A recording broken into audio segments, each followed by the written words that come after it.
মানুষের মর্যাদা তার ইচ্ছা শক্তি এবং ভালো কাজের উপর নির্ভর করে। কোনো কাজ মনে ধারণ করতে পারলে এবং হৃদয়ে বিশ্বাস করতে পারলে এটা অর্জন করা খুব সহজ হয়ে পড়ে।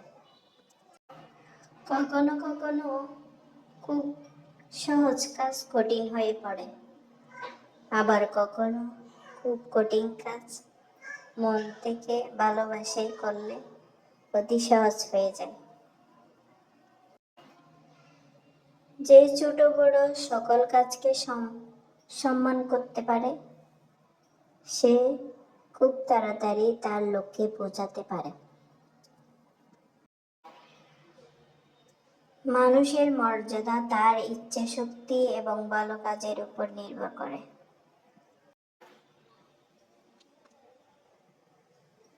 সফলতা শুধুমাত্র সম্পদ বা পদমর্যাদা নয়, বরং তা জ্ঞান, চরিত্র ও আত্মনিয়ন্ত্রণ।